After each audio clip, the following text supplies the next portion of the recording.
Black Star Network is here. Hold no punches. I'm real revolutionary right now. Support this man, Black Media. He makes sure that our stories are told.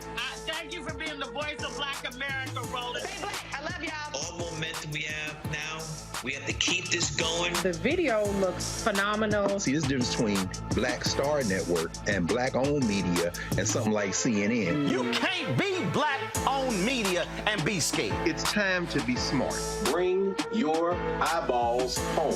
You dig?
is Tuesday, May 30th, 2023. Coming up on Roland Martin Unfiltered, streaming live on the Black Star Network. The recent debt ceiling deal agreement will change access to social programs and start student loan repayments sooner than expected. We'll examine how this agreement will impact African Americans at higher rates, and also what lawmakers are doing to address the concerns. Now, again, it's causing a stir among Democrats and Republicans.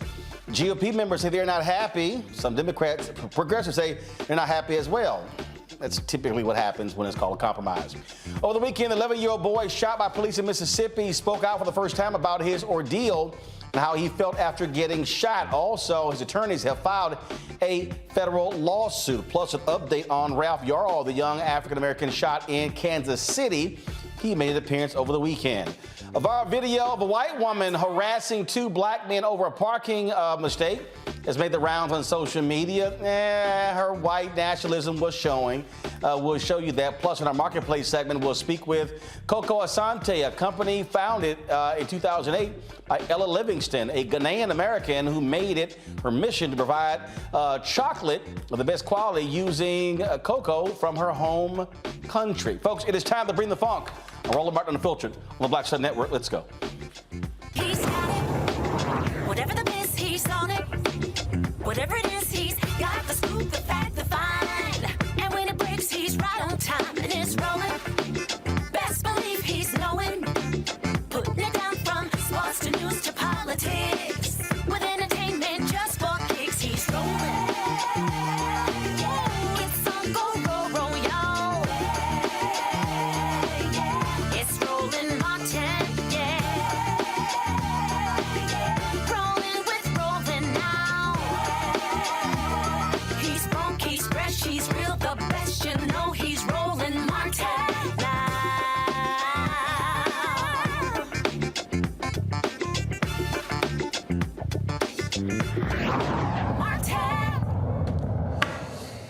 All right, folks, there's an agreement with the debt ceiling battle between President Joe Biden and the House Republicans. Of course, Speaker Kevin McCarthy. Both of them are proclaiming that it is a good compromise, but the reality is it is going to have an impact on the poor in this country. The deal is going to resume student loan payments, hitting borrowers a month earlier than expected for 43 million Americans. Black women have been the greatest impacted by the student loan debt crisis, with women owning 2/3 of America's nearly $1.5 trillion student loan debt, and black women carrying the highest student loan debt of any racial or ethnic group. In addition to the end of the student loan payment pause, the debt ceiling deal's impact on social programs is also set to change. The bill would add work requirements to get supplemental nutrition assistance programs, Medicaid, and temporary assistance for needy families. Those benefits for people up to 55 years old. Now, it would require states to impose work requirements. They impact, of course, poor and low-income Americans more heavily hit by COVID-19, and people rely on these social programs to make ends meet. Now, here's the whole deal. Republicans are complaining they don't have enough time to read it. Also, some progressives who are saying, hey, we're not signed on to this deal anyway, but the reality is it needs 218 votes. Then you got Senator Lindsey Graham, who's whining and complaining over in the Senate by saying, oh my God, this is going to somehow just destroy the military. When we spend nearly $900 billion already on the military. All right, Sharice Crawford, nonprofit program director, research supervisor, and strategist, joins me in the studio to discuss how this is going to impact SNAP recipients. Of course, my panel, Mustafa Santiago Ali, former senior advisor for environmental justice at the EPA, based in D.C. Randy Bryan, the DEI disruptor, also in D.C. What happened to your shimmy new blouse, Randy? Yeah, I was cracking on you last week. Oh, you dressed like a Link today. Okay. Gotcha. Or an AKA, gotcha. All right, Joe Richardson, civil rights attorney out of Los Angeles. All right, glad to have everybody here. All right, Ms. Crawford, let's talk about this whole deal. All right, so what's the deal here? I mean, look, Biden is saying it could be worse. Republicans are saying we didn't get everything that we want. That's typically what happens. We have a compromise. Yeah, I think the center of all of this has to focus on the American people. And I think that that's where we have to draw the line. The U.S. Department of Agriculture just published their report 5 days ago, stating that the food increase is going to be at 6.5%, up to 7.5%. this year. So if the USDA is telling us that people are going to be hit harder than ever before with the cost of food and the cost of living, then we need to be listening. Well, it goes to show you that I always talk about all the time how Republicans are not necessarily pro-life. When you want to sit here and cut food benefits, I mean, my goodness, that's kind of basic. Well, they need to follow suit. The District of Columbia, congratulations to us. We just published a unanimous resolution that's going to increase the Supplemental Nutrition Act by September 2023. So thank you so much. Councilman Jennings Lewis George was champion for that, along with many of us who have been proponents of making sure that neighbors can have basic human rights like food. Mustafa, we talk about this again, this agreement. I mean, look, the whole deal is just real simple. It's that they've been going back and forth. You've got McCarthy, he cannot depend upon his caucus. You have the Freedom Caucus already yelling and complaining, and they say, hey, it is worth us defaulting on our debt in order to have these spending cuts. But they were kind of quiet when Donald Trump jacked up massive spending and had tax cuts for the rich. Yeah, I think it was 3 times Donald Trump allowed ceiling to increase. But now we find right here where they're so struggle to be able to get the vote. Actually, Mustafa, hold tight 1 second because I'm hearing every other word from you. So let's figure out his audio. I'll go to you on this point, Randy. And look, when you have these negotiations, they always happen. But again, it's amazing how all of a sudden the so-called fiscal conservatives have decided to get real fiscal conservative when they had no problem cutting lots of, first of all, cutting taxes to benefit the rich when Donald Trump was in the White House. Right, that's who they serve. I think they make it very clear that they are there to serve the people that are them, that are wealthy, that are white, and mostly male. And they are not thinking about how, look, they don't care about how these programs and these cuts will affect disproportionately Black and brown people. You know, I'm getting a real kick out of this one here, Joe, and that is they try to target the IRS in this whole deal. $80 billion, of course, was awarded to the IRS to hire more agents. Okay, now I'm confused. Okay, they were going to hire more agents over the next 10 years to go after the folks who are cheating, who is largely the rich. And isn't the job of the IRS to bring back more money? So if you have a fiscal problem, don't you think it's a good thing to get more money? But to Randy's point, those are largely rich white folks, and they don't want the IRS going after them. It's law and order as long as we're good with it, as long as it's fun to us, and as long as it's not focused towards our friends. Yes, it's common sense that they would get more money if there were more IRS agents collecting things that were out there. But regular folk are already getting hit by the government. We're not cheating that way. When you're talking about hundreds of thousands to millions and more, the potential to collect that would seem to be something that you'd want to do. So, but instead, of course, they want to get rid of FBI, they want to get rid of IRS, they want to get rid of everyone that has the potential to bear down on their friends. And so you've got this very little bit of discretionary money that you can touch. Most of the things that are in the budget can't be touched at all. And of course, we can talk about some other time how this is a whole nother discussion that should not be this hostage-taking situation.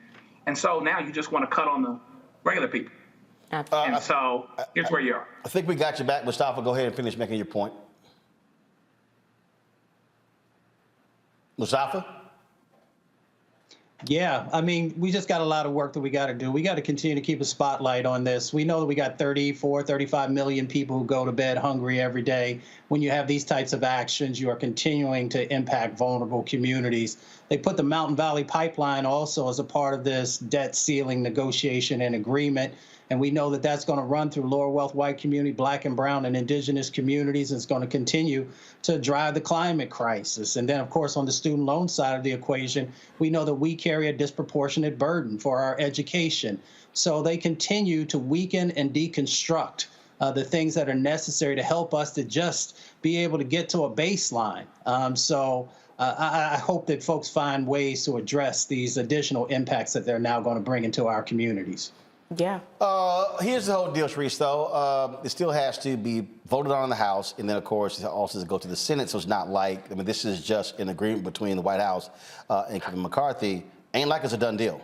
Yeah, it's not a done deal, and neither is our bill. I mean, our bill that just passed unanimously at D.C. Council still has to be approved by our mayor, and because D.C. is not a state, our bill that provides increase in Supplemental Nutrition Act still has to go through Congress. But now's the time for local government to become heroes. Now's the time, while Congress deals with the national policies, local government can step in and say, we're going to observe our fiscal responsibility. We're going to see where our dollars can be reallocated. That's what we've done here in the District of Columbia. That's what I'm proud of as a district resident. And local government around the country should follow suit while our congressional members are working out larger details. I want to go back to that whole defense point. Mustafa, I'll start with you. I mean, I really am cracking up laughing when Lindsey Graham talks about how, oh my goodness, this is going to cripple our military. Last year, $854 billion went to the Pentagon. What the hell is he talking about? Yeah, there were no significant cuts to the military in relationship to this debt negotiations and deal that now seem to be in place. So I'm not sure where the senator gets that information from. You know, the military is fine. It is the other folks whom the military fights for who are the ones that are dealing with these disproportionate impacts that exist inside of this agreement. So he really should be focused on the folks there in South Carolina who are hungry. He should be focusing on the folks in South Carolina who are tired of dealing with the floods and dealing with the hurricanes. He should focus on the educational needs that exist in South Carolina if the senator wants to actually be focused in a direction that has real meaning.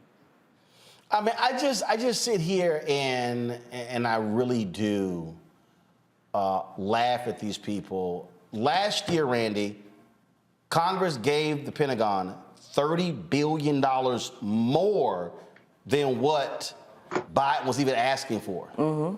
How in the hell is it going to cripple the military? Right, but there's no problem with them, as we have seen in the past, of spreading wrong information to get what they want.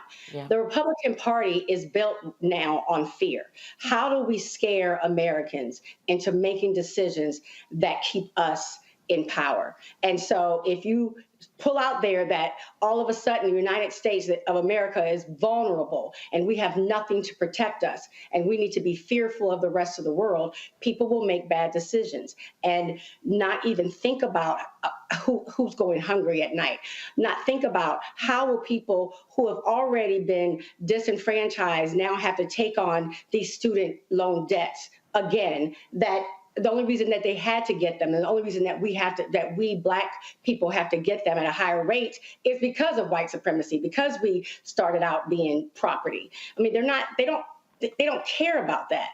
It goes back to everything. There's a vein of how do we make Americans scared? And if they're scared, and people believe the dogma, if they're scared, they make really poor decisions and don't think logically and will vote against themselves.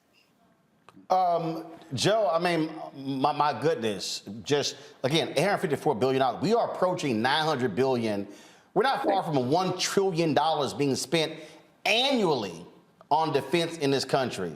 The people who are jumping up and down are the military contractors. Mm-hmm. Right, for sure. And some of us have folks in our families, et cetera, that have been overseas and worked. And you know, the folks at the top have quite, you can go back to Halliburton and Dick Cheney and everything else. I mean, the folks at the top have quite a thing going. And by the way, war and, you know, Afghanistan and the things that were going on over the years kept them in business, allowed them to expand, allowed them to continue on. And so it's interesting, whether we have a war or not, we always feel like, and therefore prioritize our militarization, our financing of militarization. And so here we are again, where the military is a sacred cow And, everybody wants to feel safe and be safe, et cetera. We all got folks in the service and whatnot. But that being said, when you're passing people that are hungry and homeless to make the point, it ends up being a problem. All right, hold tight 1 second. When we come back, I want to talk about, again, how much money we actually spend in this country on food. Because you need to understand, you need to juxtapose what we spend on SNAP compared to what we spend on defense. You're watching Roland Martin Unfiltered on the Black Star Network.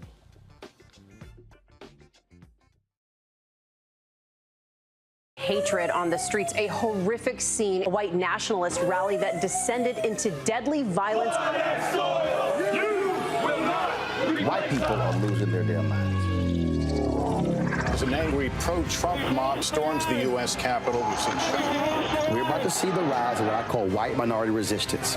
We have seen white folks in this country who simply cannot tolerate black folks voting. I think what we're seeing is the inevitable result of violent denial. This is part of American history. Every time that people of color have made progress, whether real or symbolic, there has been what Carol Anderson at Emory University calls white rage as a backlash. This is the rise of the Proud Boys and the Boogaloo Boys. America, there's going to be more of this. Here's all the Proud Boys, guys. This country is getting increasingly racist in its behaviors and its attitudes because of the fear of white people. The fear that they're taking our jobs, they're taking our resources, they're taking our women. This is white fear.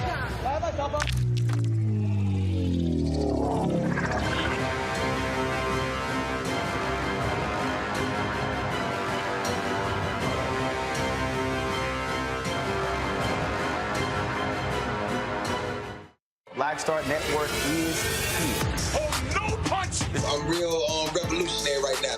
Thank you for being the voice of Black America. All momentum we have now, we have to keep this going. The video looks phenomenal. See, there's a difference between Black Star Network and black-owned media and something like CNN. You can't be black-owned media and be scared. It's time to be smart. Bring your eyeballs home. You dig?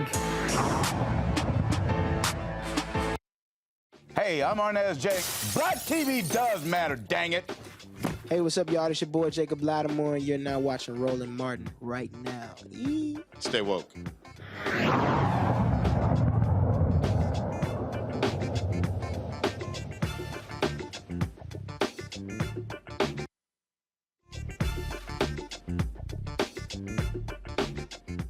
All right, folks, welcome back. Roland Martin Unfiltered on the Black Star Network. We're talking about the debt ceiling. This agreement, of course, is going to lead to a variety of cuts, things along those lines.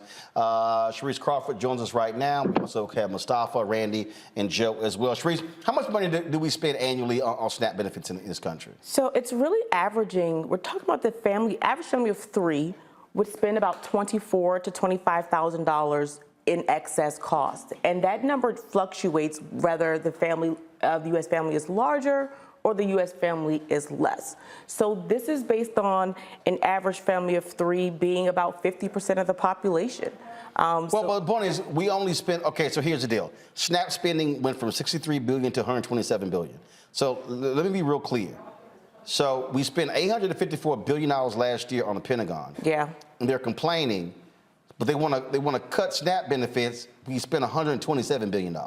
There's no comparing the two. How do you compare food safety versus national and foreign safety? You just can't. I mean, this right here, Mustafa, is the problem that I have because it speaks to priorities. And again, it's a little hard to say. First of all, how can you have, and I'm going back to remember when we put in place food standards in schools, because that was called a national security risk because we had, frankly, malnourished Americans. And so all these people are complaining about, defense being cut. Well, guess what? They also are seeing record lows number of people who are actually even going into the military. Y'all might be more concerned about who the hell's not signing up than throwing more billions at defense. Yeah, and it's a deeper conversation on the military. I handled those issues when I actually worked up on Capitol Hill there for a couple years. So we got to actually take a look at what's really going on here. The folks whom are the ones who are hungry in our country or lower wealth white communities or black and brown communities, and people have often seen our communities as sacrificable. And we see that playing out once again in the prioritization of where the cuts are happening across our country. So, you know, we have to change that dynamic because we impact education, we impact people's ability to be able to work, we impact a number of things when people can't have, you know, clean and healthy food to actually put into their bodies. I mean, that right there, again, for me, is the problem, Randy. How people don't want to deal with that. Again, this notion that we are not spending enough on defense is crazy. When in the last year of Obama, reports showed that there was 125. I want everybody to hear what I'm about to say. In the last year of Obama, a report was released showing that the Pentagon had $125 billion in waste. $125 billion. Okay. The budget now is $854 billion. If you actually look at what they deem to be waste in SNAP programs, it's about 4%. That's a lot higher waste in the military than it is when it comes to food. But you're talking facts. Facts. And these people don't deal in facts. They deal in propaganda. There's no way they could look at those numbers and truly believe that there's a shortage or be worried about what we're spending in defense. But there's a lot of people that get very wealthy, as someone mentioned earlier, like Halliburton, off of these defense contracts. Also, that's some people love for us to show patriotism through war. And we see it as our country is and as we try to invest in Department of Defense. But even these people walking around with these guns and things, it's seen as the American way. And she's absolutely right. My research is focusing specifically on behavior patterns that deal with food insecurity, behavior patterns that deal with malnourished people. And research is showing that much of the gun violence and the violence we are seeing is directly related to unhealthy and poor health people. So we need to look at our domestic violence as a part of that and allocate resources from the domestic budget for defense to food safety. Joe? Final comment, Joe. Yeah, you know, the problem is it's not politically expedient and politically advantageous to tell the truth and say, here's where our problem is. Let's take care of each other, make sure we're eating, we'll act better, we'll do better, we'll hurt each other less, and we'll be better off for it. But that's not popular to say. Do you expect folks who advocate for the poor to be quite vocal as this thing makes its way through? First of all, it's a 99-page agreement. They got 4 days to read it, and which is a lot fewer pages than that 500-page tax cut Trump imposed. So do you expect the advocates for the poor to try to make changes to this agreement? Absolutely. I mean, not advocates for the poor, advocates for human rights, advocates for human decency are already stepping up because they're showing what the deal is in our local budgets. So they're going to keep applying pressure. They're going to get the pressure from their local voters who actually put them in the seats and not the folks that they're negotiating deals with on the Hill. So absolutely. We're asking everyone needs to step up to make sure that there's equity in food access. All right. We certainly appreciate it, Sharice. Thanks a lot, folks. Going to a break. We come back more on Roland Martin Unfiltered right here on the Black Star Network. Don't forget, if you're on YouTube, hit the like button. Also, download the Black Star Network app, Apple phone, Android phone, Apple TV, Android TV, Roku, Amazon Fire TV, Xbox One, Samsung Smart TV. Also, support us in what we do. Your contribution makes it possible for us to travel this country.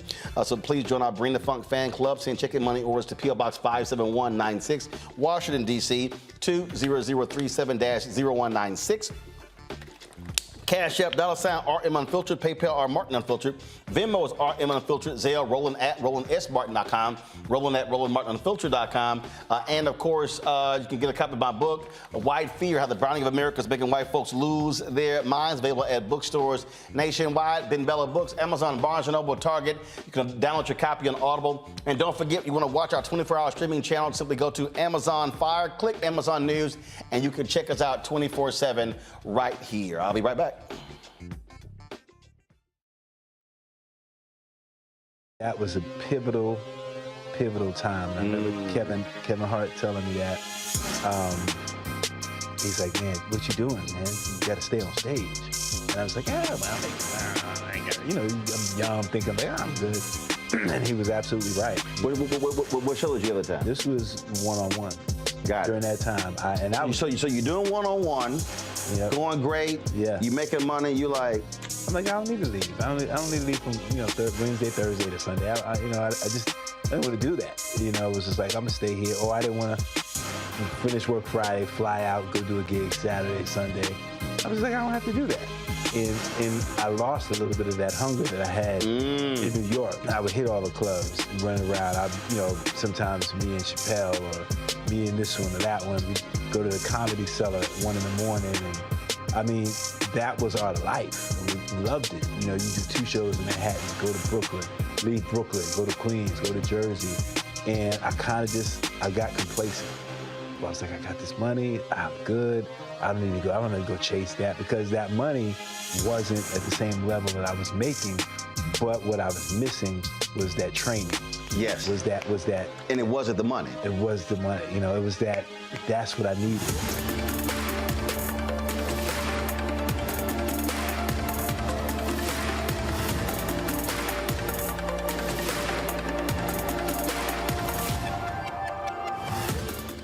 Next on The Frequency, right here on the Black Star Network, Shanita Hubbard. We're talking about the ride or die chick. We're breaking it down. The stereotype of the strong Black woman. Some of us are operating with it as if it's a badge of honor. Like, you even hear Black women like aspiring to be this ride or die chick, aspiring to be this strong Black woman trope at their own expense. Next on The Frequency, right here on the Black Star Network.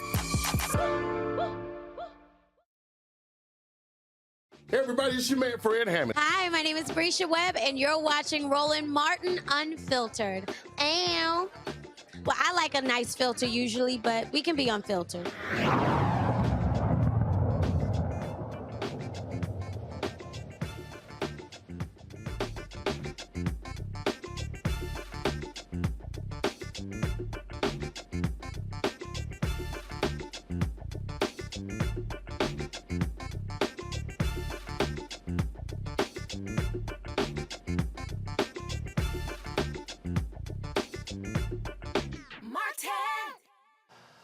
All right, y'all. Texas actually did something good for a damn change. That is, they passed the Crown Act. Texas Governor Greg Abbott signed House Bill 567, also known as the Texas Crown Act, into law on Saturday. Of course, the Crown Act deals with, outlawing discrimination based upon hair texture or protective hairstyles associated with race. The bill received overwhelming support in the Texas Senate with 29-1 votes, and in the Texas House, 143-5. Now, remember, Republicans dominate the Texas House, but remember, Republicans in Congress blocked the Crown Act on the federal level, but it was finally passed in the House, but then, of course, the Senate chose not to vote. It promotes inclusivity and respect for diverse hair types and styles. And what gets me, Randy, are these people who say, oh, well, we have enough laws against this. We don't really see this as a problem.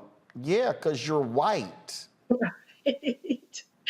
I was just looking at the video of the people who voted, and I'm like, and we expect them to represent us and advocate for us, but I am so happy that the Crown Act passed. It's a shame. I don't think people recognize that it is legal for most states to discriminate against us for the way that our hair grows out of our heads. In most states, the vast majority of states. So, but these steps are important, and I'm happy to see that, we've made another small step, particularly in Texas. Absolutely. And look, the reality is, when you look at this particular, bill in this problem, I mean, look, there have been problems in Texas, Joe, where folks have not been allowed to literally graduate. We've dealt with individuals who have had these problems when it comes to being in school, and just makes no sense whatsoever. This here was the vote in the Texas House. Yeah, I mean, hold on, Joe, one second. HB 567 by Bowers, latent discrimination on the basis of hair texture or protective hairstyle associated with race. Chair recognizes Ms. Bowers to explain the bill. Thank you, Mr. Speaker and members. This is HB 567 that we strongly voted out yesterday, the Texas Crown Act. I want to thank you that we passed this yesterday, and I hope we'll do so today. I move final passage. The question occurs on final passage of House Bill 567. This is a record vote. The clerk will ring the bell. Show Ms. Bowers voting aye.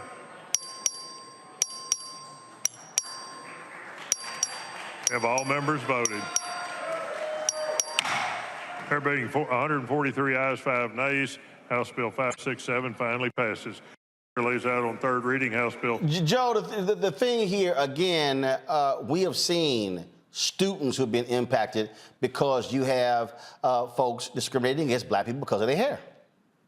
Right, and you've actually seen this nationwide. You know, people that were trying to play ball or doing whatever they was doing, and they would say, "Oh, I think one was a wrestler in another state. Hey, you can't wrestle, you can't compete, you can't do what it is that you're supposed to do unless you cut your dreadlocks, unless you cut your hair, unless you somehow present differently than fundamentally what you are." To be perfectly honest with you, I'm surprised that Texas did this, not because Texas isn't diverse enough. Texas is diverse enough. Texas has enough different types of people to understand this. But on so many ways, frankly, Texas gets it wrong.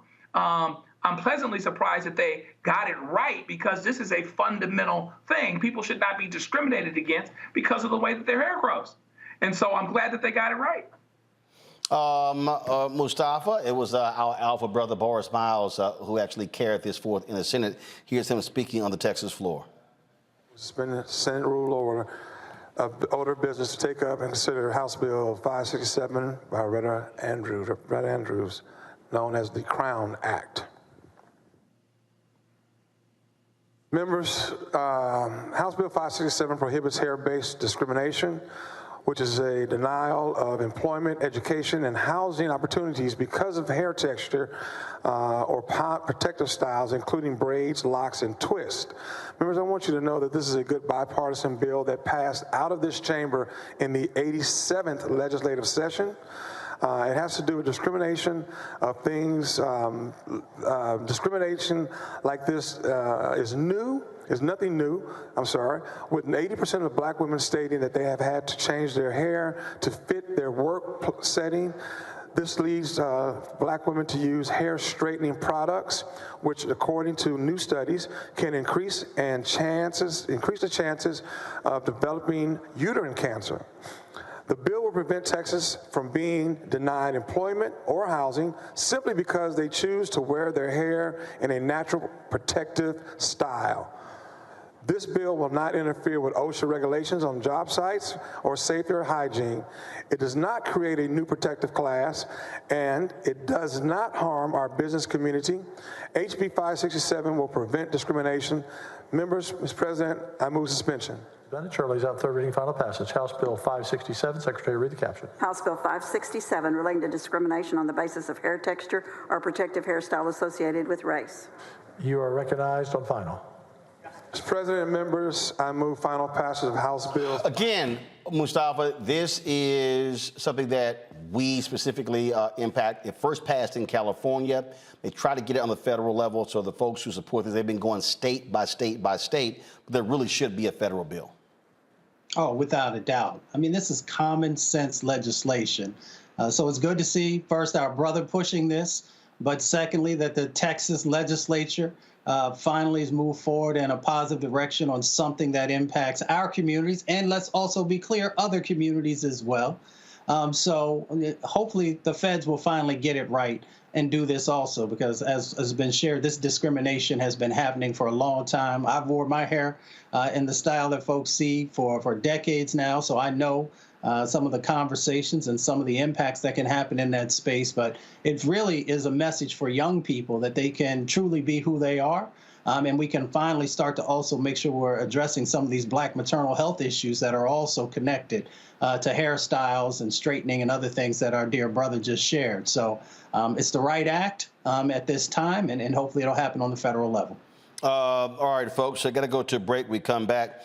Some breaking news. Remember that New Jersey councilwoman, the sister who was gunned down outside of her home? Well, authorities announced an arrest about an hour ago. We'll tell you exactly what happened in that particular case. You're watching Roland Martin Unfiltered right here on the Black Star Network.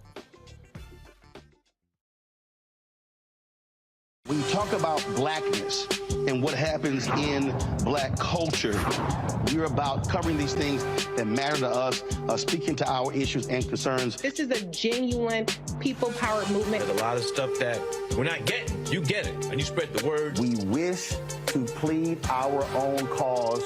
Too long have others spoken for us. We cannot tell our own story if we can't pay for it. This is about covering us. Invest in black-owned media. Your dollars matter.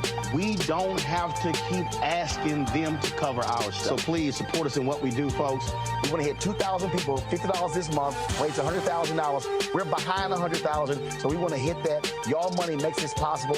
Checks and money orders go to P.O. Box 57196, Washington, D.C. 20037-0196. The Cash App is $RM Unfiltered. PayPal is R Martin Unfiltered. Venmo is RM Unfiltered. Zelle is roland@rolandsmartin.com. On a next, A Balanced Life with me, Dr. Jackie, the necessity of believing in things you can't see. It's called faith. It comes in all shapes and sizes, and it's powerful. And it's a big part of being able to live a balanced life. The valley I experienced being a cancer survivor was one where my footing was completely unstable. I had no idea what to do. And in that instance of not knowing what to do, I had to rely on faith. That's all next on A Balanced Life, only on Black Star Network. Hi, I'm Vivian Green. Hi, this is Essence Atkins. Hey everybody, this is your man Fred Hammond, and you're watching Roland Martin, my man, Unfiltered.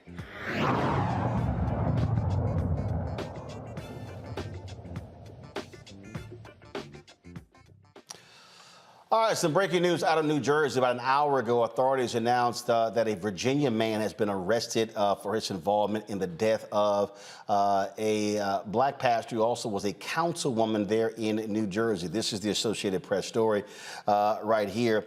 Of course, Eunice Duamfor was shot and killed in her SUV outside of her home in February.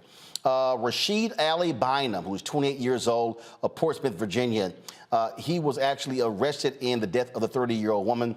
Authorities traced his travels from his cell phone and vehicle location. Apparently, they knew each other from the particular church there. His phone number was actually in her phone as well. They were part of this Prosperity Gospel Church Champions Royal Assembly, as well as the related church, the Fire Congress Fellowship, which has a branch in Virginia. No word on exactly why this actually took place. But again, they don't know, as you say here, beyond that, he did not know the nature of their relationship, and the prosecutor declined to discuss a possible motive. And so it is an arrest in that particular case. You might remember she was a Republican councilwoman there in New Jersey. And again, people were shocked and stunned at her death when she was actually gunned down. Her 11-year-old daughter heard the gunshots as she was pulling up to the home. And again, this 28-year-old man out of Virginia, he has been arrested in connection with her death. Certainly a sad story there. Folks, let's talk about Mississippi, where we had the attorney on the other day with the 11-year-old young kid who was shot by a cop in Mississippi. Well, today, Carlos Moore actually went to federal court and filed a lawsuit on behalf of the family in that particular case. And the 11-year-old gave an exclusive interview to ABC News. And then when Greg shot me, I did this to my chest.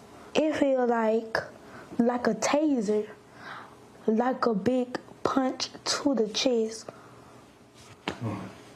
That's what it feel like getting shot. And do you remember where your mom was at that time? Did you collapse? Did you fall down? Mm-hmm. She was outside. And then I ran to my mom. Mom, And then so I was bleeding from my mouth. And then I would just remember singing a song. And what song were you singing? No weapon formed against me shall prosper. Absolute miracle that he is alive. Again, this is what Carlos Moore posted on social media. Headed to file a federal lawsuit today against the city of Indianola Chief Ronald Sampson and Officer Greg Capers for shooting my 11-year-old unarmed client named Adrian Murray on May 20th. Justice is within reach. It is absolutely, stunning, Joe, that young kid is able to talk about that shooting, where, again, he called the cops because of a domestic disturbance. Joe, hold on, I think you're on mute. Guys, turn his mic up. Let's go. Go ahead, Joe. Can you hear me? Yes, now we got it. Yeah, once again, you're dealing with the adultification of a young black boy. Is what he was, what he is. He's 11 years old. He's young, and he comes out compliant. He's the one that called the police, and he finds himself shot. It's absolutely incredible, but he is a miracle. This is why you see miracles. You know, the gifts and the callings of God are without repentance. And so he'll have nothing to repent about, because I think that he'll live a long life and he'll do some wonderful things. But meanwhile, back at the ranch, I'm glad the lawyer is suing them now, suing them hard, suing them well, and suing everybody up and down the line, because there's no reason that this young brother should have gotten shot in this particular instance by the police that he called to help him be safe. This is what I keep saying to folks that we have to deal with, Mustafa, and unfortunately, look, we got to be as aggressive in going after these police departments and going after these officers personally than anyone else to get change. Yeah, well, my grandmother says when you know better, do better. Many of these police departments, some of these police officers continue to not do the right thing, so they have to be held accountable just like each and every one of us would be. And, you know, you continue to break trust. And when you break trust, that means people are not going to pick up the phone when they actually need you. People are not going to, rely on you to keep them safe. And we continue this spiral. We just got to change this dynamic. I'm so glad that that young man was able to survive. Because the mental impacts of being shot are going to follow him throughout his life. So I hope that folks will make sure that the resources and the tools that he's going to need and the therapy he's going to need continue to be in place. Randy? Who do our children have to call? I mean, you think about, you raise your children and say, if there's an issue, you can call 911, or if you see a police officer, ask for help.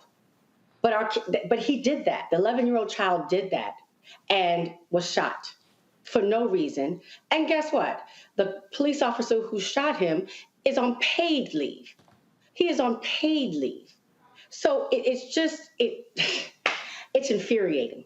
It's infuriating.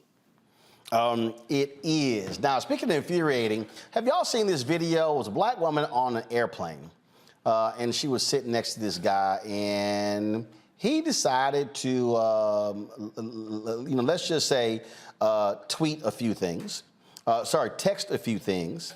And what he didn't realize was that she could see what he was typing. Now, what then happens is, about 4 hours go by, and she was like, you know what? I really need to say something to this fool.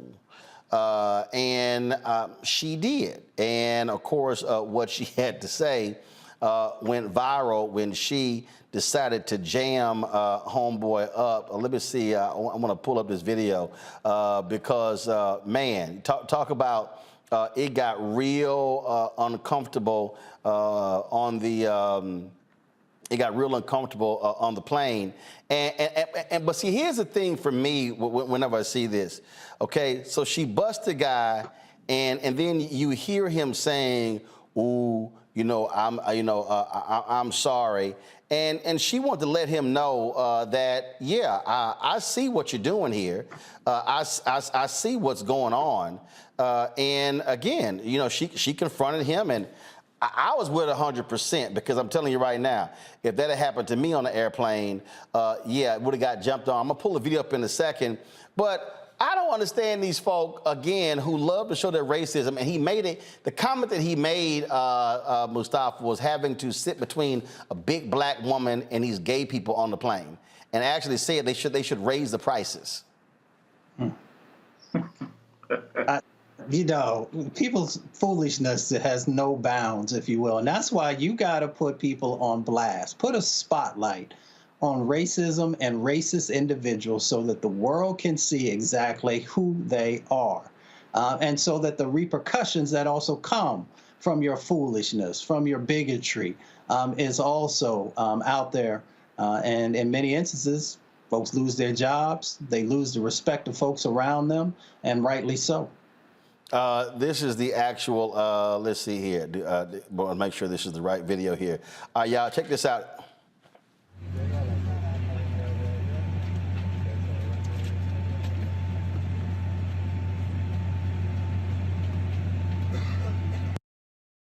So you can see what he had to say. You know what? I wasn't going to say anything. But I decided I want you to feel as uncomfortable as I do. And I want you to know that I saw your text messages and I think you're disgusting. What text message? You know exactly what I'm talking about. I'm not going to repeat it because everybody doesn't need to know, but I want you to know that I know. I saw you and I think that you're disgusting. You don't have anything to say to that, right? Yeah, I didn't think so. And speaking of, yeah, you should. And speaking of airlines weeding people out, maybe if they raise prices, maybe you wouldn't be able to afford to sit with your family. That way they don't have to sit next to black people. Okay? Yeah. No, yeah, you don't have to be sorry to me. You're sorry because I saw it. But I want you to feel as uncomfortable as I do sitting next to you. You should be. Hey, these folks love showing themselves, Randy. And I love that the sister woman called him out. I tell people, make racism costly, either to their egos or to their pocket, but don't let them be comfortable with showing out. Joe, I would assume you agree. Oh, yeah, no doubt about it. And she did it real classy-like. Didn't call the stewardess, didn't call anybody else, didn't call the air police, as it were. Just let it know. Listen, I see you and I hear you, and you ain't nothing, and it's not a secret. And so I like that. She did it real good. Mic drop. And again, look, these folks sit here and they do these things, and again, they show themselves repeatedly. And look, I'm all about utilizing the device. And so I just want to let y'all know again, I just want to give y'all a tip. So if y'all are confronted, if y'all have to deal with these crazy racists, so I want y'all to shoot this direction. Okay, I want you to shoot horizontal or landscape, so that way it fills the whole screen up. Otherwise, go back. Otherwise, when you shoot like this, well, it looks like that. So that way, we need to get all of their stuff in the screen so we can see exactly what they're posting. So you see right here how she, how they froze it. So yeah, just a little tip, y'all. Just go ahead and just shoot horizontal landscape. All right, I gotta go to a break, and here's the deal, y'all. It's a couple of the videos we're gonna show y'all, which are absolutely crazy. One of them, this white attorney in New York. Why does he snatch the wig off of a sister's head? Walking down the street, he just snatched the wig. He ain't got a job today. Then you got a white woman mad because somebody parked for 30 seconds and she decided to block them in her car. Then folks are really outraged over some Juneteenth banners in South Carolina with white people on the banners. All these stories are absolutely mind-boggling, and we're going to talk about them right here on Roland Martin Unfiltered, right here on the Black Star Network. Don't forget YouTube. Hit that like button, y'all. We should want to be over 1,000, the 1,500 likes every single show. Also, download the Black Star Network app, Apple phone, Android phone, Apple TV, Android TV, Roku, Amazon Fire TV, Xbox One, Samsung Smart TV. Join our Bring the Funk fan club. Send your check and money orders to P.O. Box 57196, Washington, D.C. 20037-0196. Cash App $RM Unfiltered. PayPal R Martin Unfiltered. Venmo is RM Unfiltered. Zelle Roland at RolandSMartin.com. Roland at RolandMartinUnfiltered.com. We'll be right back. Next on the Black Table with me, Greg Carr. We welcome a towering intellect, activist, master theorist, prolific author, and unstoppable firebrand for champ. The one and only Dr. Errol Henderson joins us to talk about his new book, The Revolution Will Not Be Theorized, Cultural Revolution in the Black Power Era.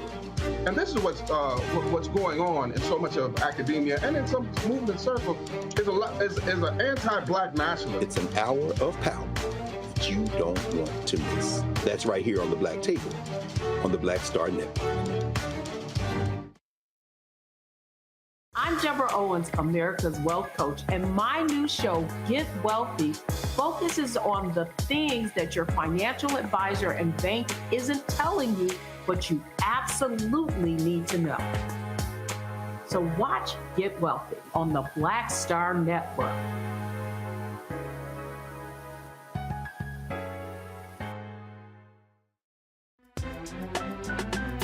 I'm Faraji Muhammad, live from LA. And this is The Culture. The Culture is a two-way conversation. You and me. We talk about the stories, politics, the good, the bad, and the downright ugly. So join our community every day at 3 p.m. Eastern and let your voice be heard. Hey, we're all in this together. So let's talk about it and see what kind of trouble we can get into. It's The Culture, weekdays at 3, only on the Black Star Network. Hi, I'm Gavin Houston. Hi, I'm Carl Payne. Hey, what's up, y'all? It's your boy Jacob Lattimore, and you're now watching Roland Martin right now.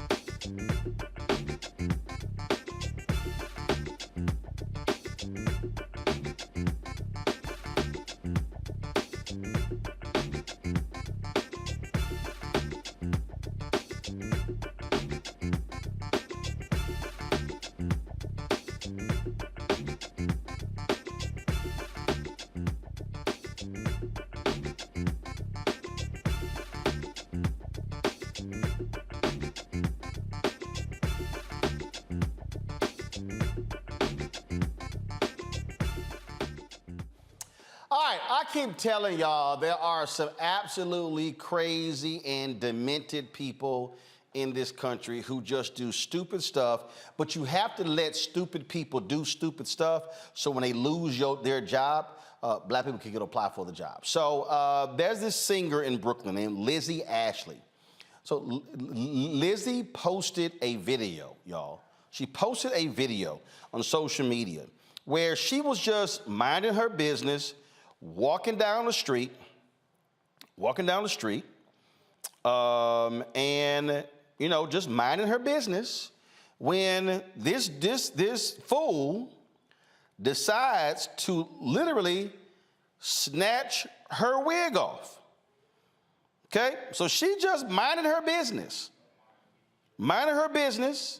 walking down the street, and he just snatched her wig off. Now, she posted this video on social media. It's gotten just hundreds of thousands of views since she posted the video. So let me go ahead and get it ready here. All right, so y'all, this is what she posted on TikTok. Reason? For what reason? For what reason did you take my wig off? Because what made you think that that was the good thing to do? What made you think that that was the good thing to do? Please. For what? For what? Why did you do that? What makes you think that that's okay? And You don't even fucking know me. No. Do you hate women or something? Why did you take my wig off and keep walking? Hello, Anthony Ulrich of New York City. All right, so she put it out on social media, and look, people were like, "Yo, we found this dude," and so she actually was quite interesting. She goes, "Damn, y'all good." She goes, "It didn't take y'all long at all to find this guy." Watch this. Why did you take? 'Cause you had a bad day. You take one down. You sing a sad song just to turn it around. You say you don't know. You tell me don't lie. You were gonna smile. Did not take long for little Anthony to be found. And so what ended up happening was they found out that he's an associate lawyer in New York City, or I take that back. He was an associate lawyer in New York City because after folks found his employer and then they found it on social media, this what was posted here. We have been made aware of a video of a non-work-related incident involving one of our associates circulating on social media. We take seriously any inappropriate behavior by any employee, whether inside or outside the workplace. This associate is no longer with the firm. All right, F around and find out, Joe. You know, this cat just wasn't thinking, you know, at the end of the day. And on top of everything, as a lawyer, you're supposed to act a certain way. You're an officer of the court.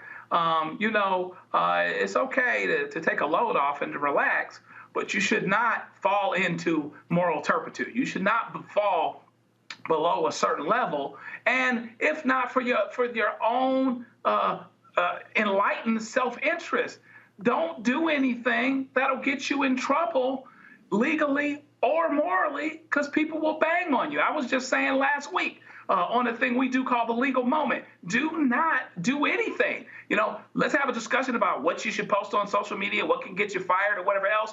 Anything you would have to explain later, don't do it. Hello?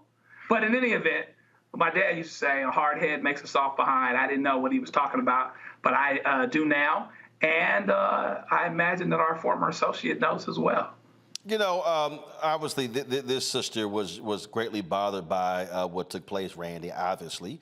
And there were several different posts that she made on her TikTok channel talking about what took place. And again, it was when the post continued, and all of a sudden, other people began to see it.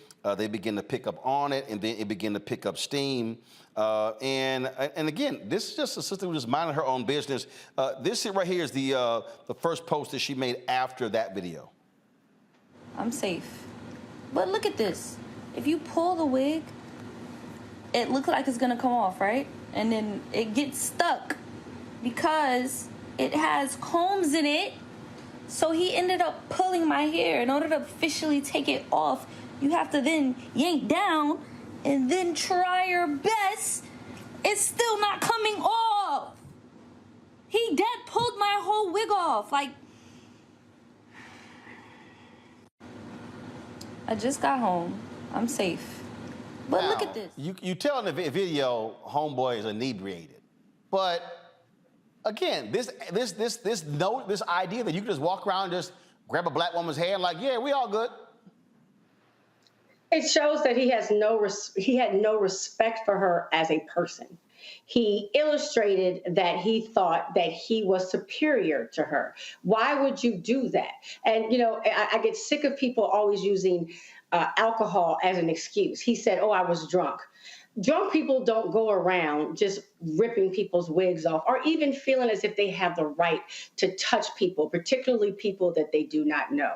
So I am happy that the law firm dealt with him swiftly. And I'm particularly happy that that sister recorded her reaction and what happened. There's power in recording these days. Indeed. And this is what she said after his identity was determined. Everyone, because I know people are writing like, yo, I did this, I did that, I did this. Yo, I appreciate y'all. Like, I did not go to waste. I did every single thing that certain people told me to do. I can't go into too much detail. But Tuesday, I will take action. Today's a holiday, so have a good day, guys. Peace, peace. Thank y'all. At this here, I'm unable to say more at the moment as I move forward legally. I appreciate everyone who identified, called an email. Once I receive an update, I can share, trust, believe I will. Thank you again. Mustafa, a lot of we were talking about the Crown Act a little bit earlier, and what folk don't get is you got these folks out here who just believe they can just walk up to black women and touch their hair, and like there's somebody fascinated by it. I can give you numerous examples of folks who have had to deal with that over and over and over again because you got these folks who just are stuck on stupid and think that they can just. In fact, Rachel Ponder, I'm gonna find this here. She posted something on TikTok. Same thing, where this guy wanted to just pat her head. And she was like, "Do you think just pat me like I'm some damn pet?" Well, you know, there's a long history in our country of white folks being fascinated with black people's hair and having all this mythology around our hair, wanting to rub our scalps for luck. And a number of other things. And that goes back to that whole privilege thing of thinking that you have the right to be able to do whatever comes into your mind in relationship to African-American people. And this is just another example of power and privilege. And this individual believing that there would be no ramifications for his actions, and he was incorrect. Albert Einstein said there are two things that are infinite, the universe and human stupidity. And he said, I'm not too sure about the universe. And this individual showed that human stupidity is rampant, unfortunately, for some folks. All right, folks. So I was telling about Rachel Ponder, a young woman I know in Atlanta. She posted this on her TikTok page. To pat my hair, and I was just hella confused because I'm like, is this man this dumb? Where he is just culturally unaware of the dynamics that exist between white people and brown people. Like, what the hell? And so I'm going back and forth with him. I'm like, yo, no, I don't let nobody touch my hair. And then he goes, oh, okay, I see how it is. I see his tone changes. I see he sits down. Mind you, he's drunk. He's got a beer in his hand. And then he says this, don't worry, I'm gonna get to touch it anyway soon. It took everything within me now to blow the fuck up. Like, I'm talking like my whole body was just like on fire. On fire. Coming over my spirit. And I was like, no, the hell you won't. And I walked inside. Now I was shaking. I was angry. I didn't feel like getting up on the mic to sing no more. I'm like, fuck this shit. And it reminded me of this video I saw yesterday. Sir, for what fucking reason? For what reason? For what reason did you take my wig off? Because what made you think that was the good thing to do? What made you think that was the good thing to do? That man has been found. TikTok, Black Twitter did their thing. But to have that happen less than 24 hours, I was a little triggered. Like, the whole thing, it just was upsetting. And it made me also realize, I'm like, yo, does the black friend know he like this? Or the black friends, because one of them had left. But do they know he's like this? And I feel like one of them does, the best friend. I feel like he does because you too comfortable. You're way too comfortable. And it reminded me of the Fresh Prince episode where Carlton is in a locker room and his best friend is saying the N-word all willy-nilly, and Will walks in and basically has to check the fuck out of them. So it's like this. I don't care what y'all do in private, but make sure when you get in public, you check yourself. Have some decorum. Because, baby, you'll get yourself hurt. Yes, y'all. So he asked to pat my hair. They gonna roll up on a wrong black woman who was somebody, and you just want to reach out and touch their braids or their hair, and It's going to get real fast. Joe? Oh, sorry. Yeah, it is going to get real fast. He's really lucky that somebody didn't jump on him. And by the way, from a legal standpoint, that's assault and battery. It's a harmful and offensive touching. And there is a route that way as well. I don't know if prosecutors are looking. I don't know if she's looking at her lawsuit options. It sounds like maybe that she is. But yeah, it's legally wrong, and it's also morally wrong. And some people out here in these streets will tax you on that. It would be a problem if I saw somebody do that to my daughter or my wife, for sure. We would be looking to put, we don't know how it come out, but we'd be looking to put something on them that soap didn't wash off. I'll tell you that for sure. And again, you know, Randy, there are people who, like, I got some fool in the YouTube chat saying, Roland, don't encourage them. I'm not encouraging them. You walk up to somebody and you put your hands on them and you have no permission, they can stand their ground. They don't know what you're going to do. You might end up being beaten up or shot. I'm being real. Absolutely. To stand your ground, people need to know that that goes both ways, right? And if people don't want you to touch them, they don't want you to touch them. So you get what you get. You know, I may not start the fight, but if you invite me to it, I don't like anybody touching me. And you know, you said earlier, there's this fascination with black hair. I'm like, there's this fascination with black people, period. You know, and people feel as if they have rights to access us in any way they want. And what people don't seem to understand here, Mustafa, when you talk about that history, there's a history of black people literally being museum pieces, ogling at African Americans in a lot of these traveling circuses. So this is not just, oh, y'all just overblowing this. No, this is what black people have had to deal with for centuries. This is another form of dehumanization of our people, and that's why you have to take it serious, because it starts with the touching of hair, and then being able to put your hand on somebody's shoulder, and then be able to put your hand in some other location, because folks, unfortunately, don't see us always as humans. So that's why you got to check it in the beginning and don't let it escalate. No. Our parents teach us very simply, when we go onto the playground, keep your hands to yourself. Oh, and don't forget what Terry Crews dealt with when he was at that party in L.A. when this white agent grabbed him, grabbed his crotch in the middle of the party. That agent was later fired, but Terry said he did not whoop his ass because he feared being the angry black man. I would have whooped his ass, but I'm just saying. But again, I mean, folks got to understand this is what we have to deal with as African Americans. All right, going to a break. We come back. My goodness, y'all. Okay, I'm a native Texan, and so now that Juneteenth is a federal holiday, I think we're going to have to explain to some people how we are supposed to act and behave about Juneteenth, especially some clueless ass people in South Carolina. Wait until we break this story down for y'all. That's next, Roland Martin Unfiltered, right here on the Black Star Network.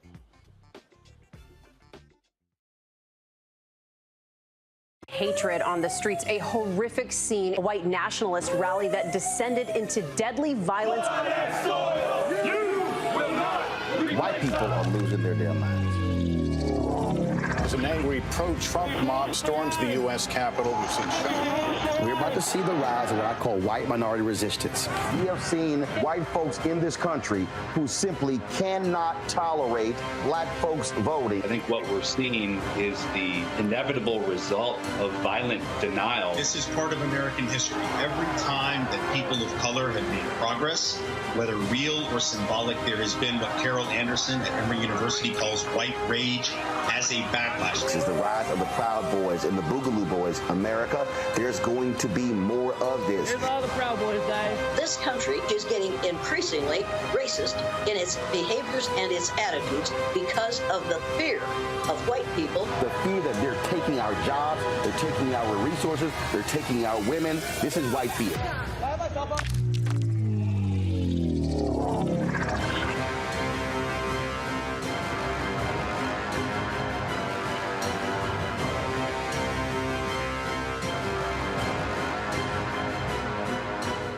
Black Star Network is here. Oh, no punch! I'm real revolutionary right now. Thank you for being the voice of Black America. All momentum we have now, we have to keep this going. The video looks phenomenal. See, this difference between Black Star Network and Black-owned media and something like CNN. You can't be Black-owned media and be scared. It's time to be smart. Bring your eyeballs home. You dig? Hey, everybody, it's your girl, Lunel. So what's up? This is your boy, Earthquake. Hi, I'm Chaley Rose, and you're watching Roland Martin Unfiltered.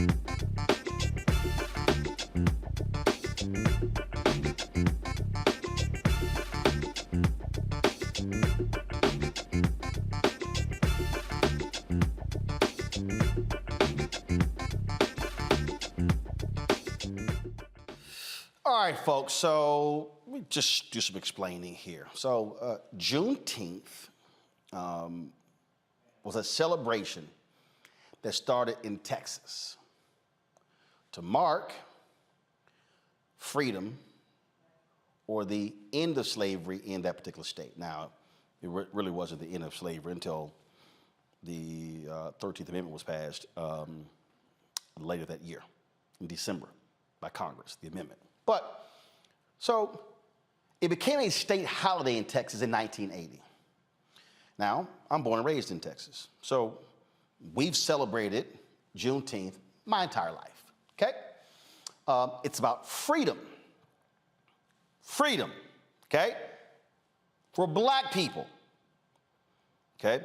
It is the only annual holiday or event that actually even acknowledges the reality of slavery in the United States. All right, that's what it is. So things got a little interesting in South Carolina. When in Greenville, this brother decides to have this event, okay? So they erected some banners in South Carolina. Now we're talking about South Carolina, y'all. That was the first state to secede from the Union because they wanted to keep slavery. So out of anybody, they really wanted to keep slavery. So here are the banners that went up in this city right here. So you see these banners, you got a couple smiling white folks, Juneteenth, and it says an upstate, drop the lower third, please. An upstate celebration of freedom, unity, and love. And so you see, now go back to the other one, because I want you to see the website, because the website is, go back to the other, is Juneteenth, JuneteenthGVL.org, JuneteenthGVL.org. And so obviously that is for Greenville. Well, let's just say that, you know, when those banners got posted, a lot of folks are like, what the hell is this? What the hell is this? Now, so these were the banners, okay? So the organizer apologized for featuring whites and Latinos.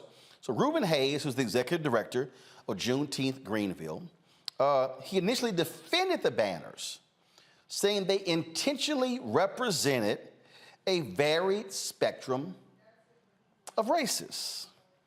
Now, here's what he said in the Greenville News initially. Juneteenth is about celebrating freedom, celebrating culture through music, food, art.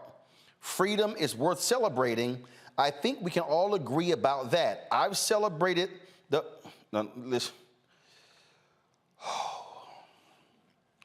He said, I've celebrated the 4th of July all my life. It's the most important, it's the most American thing you can do, right? But that Independence Day did not include all Americans, and until all of us were free, were we really free? That's why education about the history of Juneteenth is so important. It represents the complete freeing of America. First of all, he's wrong as hell. He don't even know what the hell he's talking about, okay? Now, he was asked, what do you say to people who don't look like you, people who may be reluctant, who might feel like it's not their holiday to celebrate? like that it is a black holiday. Okay? So he then goes on to say, like that it is a black holiday celebrated because it was a black thing that happened. But in order for this holiday to even come, 500,000 Americans had to die in the Civil War. If you really know the history or really understand it, there's no denying that this is one of the most significant holidays in our nation's history, the most American holiday. It's just that it happened on the backs of African American slaves, and some folks just don't want to make that connection or association. But that's just the fact of the matter. It is an American holiday. Okay, Reuben. Lord have mercy. Lord have mercy. Poor Reuben. Well, Reuben got a lot of heat, and a lot of folk had to sit here and jack him up. So he later apologized. After that, those initial comments didn't go over well. So here's his apology. This is from Lil Reuben. We would like to offer an apology to the community for the presence of non-black faces being represented on 2 flags representing Juneteenth. We acknowledge this mistake having been made and will correct the error quickly. This error was an attempt at uniting all of Greenville and thereby a slight oversight on one individual's part that prevented us from fully embracing the rich potential and celebrating the depth of the black culture through the message and meaning of Juneteenth. He did not capitalize black. And for that, we apologize to you, the entire community. The flags in question will be removed as soon as possible. Now, go to my iPad. This is the website. So clearly they went ahead and made some changes to the website. And then, so you see all of these different events they got down here and all the stuff they're doing. And this is what, blah, blah, blah, blah. This is the whole thing. This is their event schedule. So you see they got Truth and Revelation of Freedom, Freedom Ride, Job Fair, Black Economic Mobility, Royal Gala, Wellness Event, Mega Fest, all that sort of stuff. All different things that you can do in Greenville for Juneteenth. At the bottom it says, honor the proud legacy of Black Americans. Now, let's be clear, Mustafa, and people who understand history. There were white folks, there were abolitionists, there were people who fought slavery, there were people who absolutely believed in freedom for the people who were enslaved of African descent. But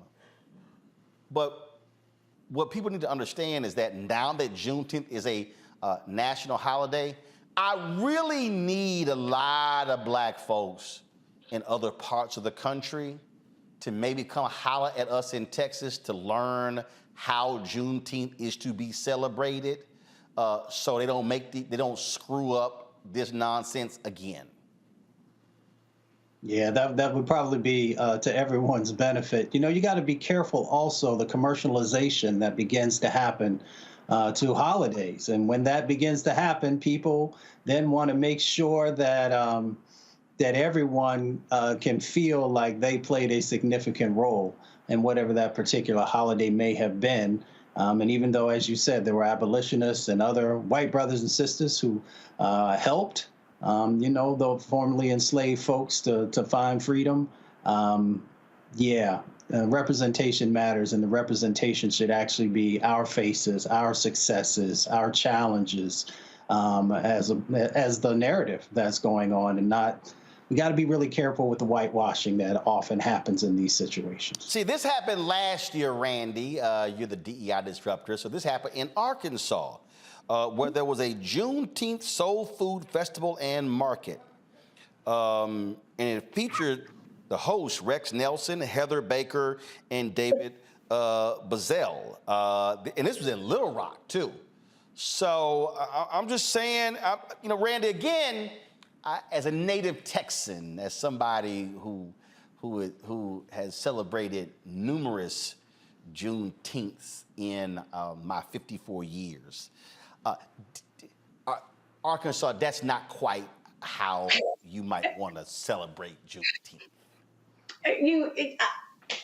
I can't help but to laugh because it's just so ridiculous. And this happens every year. We know we're going to see some product that you roll out for Juneteenth that's going to be just an embarrassment. But the sad part is, or the interesting part is how the default is to center white people. White people don't want to be left out of anything. And so that you would advertise about Juneteenth using a white couple, like that there's no correlation whatsoever. So it just shows our propensity for white to lean toward white-centeredness. And his earlier statement, I read a statement that he said earlier about they wanted to ensure that they were being inclusive. And people don't understand that DEI or any efforts around diversity and inclusion came from repairing something. It fixes a problem because most things are already majority white. So you look to diversify, right? You look to include other people and make sure that they feel safe and comfortable and seen. It was not designed to ensure that white people felt included in every story, in every event. Not saying that they cannot participate in it, but they certainly shouldn't be the center of it. And so if y'all want to understand, again, the folk who don't understand this. So last year, CNN did this broadcast on Juneteenth from the Hollywood Bowl. It was a concert. So this year, now I want y'all to check this out. So this is what CNN announced. Live Nation Urban, live from the Greek Theater, Juneteenth, a global celebration for freedom. And so they're gonna simulcast this on OWNs, being produced by Live Nation Urban and Jesse Collins Entertainment. And you see right here from the Greek Theater in Los Angeles, the concert with acclaimed music icons, including Miguel, DeVito, Jodeci, and more to air worldwide. And they got SWV, Coy Leray, it's gonna be Questlove, now, so allow me to unpack this, okay? Okay? So here's what I need people to understand about Juneteenth. And so this is the education for black people. Our celebrations in Juneteenth were not solely parties. They were not solely concerts. It was a continual quest for freedom. So when we had Juneteenth events in Houston, we had concerts, barbecues, voter registration, political education, economic education. It was a cornucopia of things because it wasn't just a big old party. Second of all, what CNN gets completely wrong, Juneteenth, a global celebration. Juneteenth ain't global. Let me say it again, CNN. I know y'all having struggles with ratings, but clearly y'all didn't have many black people in the planning of this because Juneteenth is not a global celebration. It's not a worldwide holiday. And so the question I would then have Joe for CNN is, what else y'all gonna talk about besides the concert? In fact, to the organizers of the concert, what else are y'all gonna have at the Greek Theater other than performances? Are you going to have political conversations? Are you going to have economic conversations? Because that's actually what we've always done when we had Juneteenth events.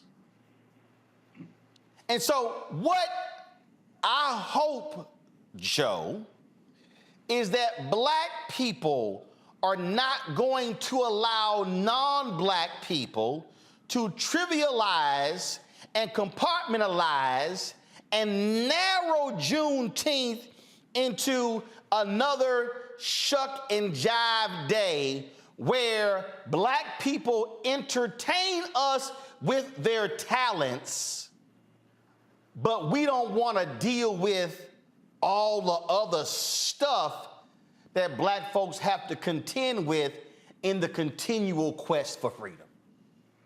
Yeah, I mean, I'm a deal maker, in the practice. So hell, let's make a deal. As soon as we truly are free and we're everywhere we need to be, we will have a celebration. We'll make it global because we want to shout at the rooftops, and we'll even let the white folk be on the posters in South Carolina. But meanwhile, back at the ranch, the situation actually is that we aren't there yet. Not long after this and the Reconstruction, which was just for a brief moment, we had Jim Crow. We had those things rolled back, and in South Carolina and other places. This is in another breath where things are happening, laws are getting passed that restrict freedom and that take away and have the potential to bind and oppress. So we're not there. And so, yes, we do need to make sure that we keep our hands to the plow here, for lack of a better term, and continue to move us along, because there is so much work to do, and we cannot allow a holiday to be commercialized, whitewashed, made more attractive, made into a money-making opportunity without not only understanding what Juneteenth was actually about, but the fact that we aren't where we need to be yet. So what are we truly celebrating? Add education, add political action, do something towards organizations that are working towards voting rights, do something that actually moves us forward. So maybe the few people that had this idea that Juneteenth was going to take us to a place and emancipation was going to take us to the place can still continue along that continuum. See, the thing that I want us to see, it's called being real intentional. And I'm not just focusing solely on the CNN thing. And I appreciate this. You're having this Juneteenth concert at the Greek Theater. But here's my question. Is the Greek Theater black owned? Now, I'm aware, Mustafa, that Jesse Collins Entertainment, Jesse is African-American, owns it, producers, and they just brought them on to do the Emmys, they do the BET Awards, all of that. But see, again, I know my roots. In fact, I'm just going to use us as an example. And so this is the first time I'm revealing this because we just solidified it last week. So on June 17th, the Black Star Network is going to have an event in Houston for Juneteenth on June 17th. And we're going to also on that day make a much larger announcement about something that is going to be on an annual basis. We'll get into that later. But when I was looking for venues, I specifically said, I want a black-owned venue. So we're going to be at the Power Center, which is owned by Windsor Village United Methodist Church. That's where it was built. They built it. And we already have signed up black caterer. We're looking at others. And so, again, I understand if I'm going to have a Juneteenth event, I want to make sure black folks are the ones getting paid. And so what I want our folks to learn to do is to be far more intentional as to how we approach these things. So everybody in Houston, and I'm setting the time, is probably going to be 12 to 4 on June 17th. But we're literally putting all these pieces together, and we're going to have an economic empowerment conversation. That's how we're actually starting this, because I do not want in the second year that Juneteenth becomes a federal holiday, I do not want us having party conversations and we ain't having no money conversation. Exactly. It always comes back to the economics and the strategic planning. When you're about to put an event on, the question should be the one that we raised. Who's the venue? Who owns the venue? How will those resources make it back to the communities that we are highlighting? Are we making sure that our contracting and subcontracting that's happening, that it is going back to those Black businesses, that those dollars are so critically needed? So as you said, it is about intentionality, but that intentionality is infused into the strategic planning if you are serious and you are prioritizing, whether it is Juneteenth or other types of events that come out of our communities, then we have to just make sure that the dollars are actually making it to the spaces and places that need them the most. And that's the thing, Randy, that I want Black people, as we're watching these Juneteenth events, as we're watching corporate sponsors, I want us to be asking much greater questions. Don't just sign on as a sponsor. What are you doing for Black folks beyond the event? Absolutely. We need to not accept performative activism. We need to demand more from these corporations and organizations. They feel as if they can put a kente cloth on on some soap, and we think that they are down. No, we want to know. We want to look at your supplier diversity. We want to look at what you are doing within Black communities. What does your board look like? How many advertising dollars are you sending to people like Roland Martin? So how are they really doing things to be equitable? Right? If they're talking about it, they need to be about it, and we need not to be bought so easily, because they will get away with what we allow them to. Well, and don't forget, last year Walmart learned that lesson real quickly when they had their Juneteenth ice cream. Y'all remember that? Walmart had the Juneteenth ice cream, and folk were not happy at all about that Juneteenth ice cream. And see, again, if Walmart had actually called some Black people like me, I would have told them, see, had y'all actually partnered with a Black-owned ice cream company. See, some of y'all gonna pick up on that real. If you had partnered with a Black-owned ice cream company, and then said, we're gonna place your Juneteenth ice cream packaging in all of our stores nationwide, then y'all wouldn't have got the blowback. But the reality is you got the blowback because you were making the money off of Juneteenth, and that's why they apologized. And so I just want to let everybody know, so when y'all start going to these Juneteenth events, be on the lookout for how the events are being put on, and I want you to be asking the critical questions. Are Black people getting paid from this? No, not are Black people planning. No, not are Black people working, but who's making the lion's share of the money of the event? That's what I want y'all to be asking. We'll be right back on Roland Martin Unfiltered on the Black Star Network.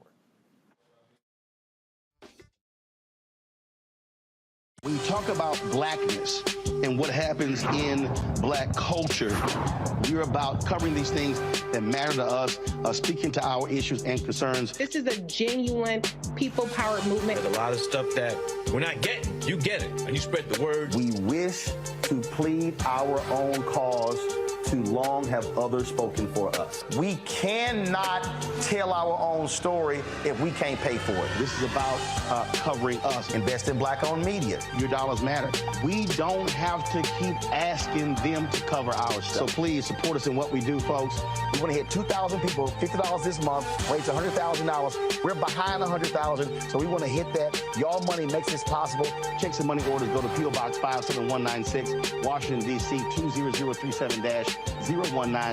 The Cash App is $RM Unfiltered. PayPal is R Martin Unfiltered.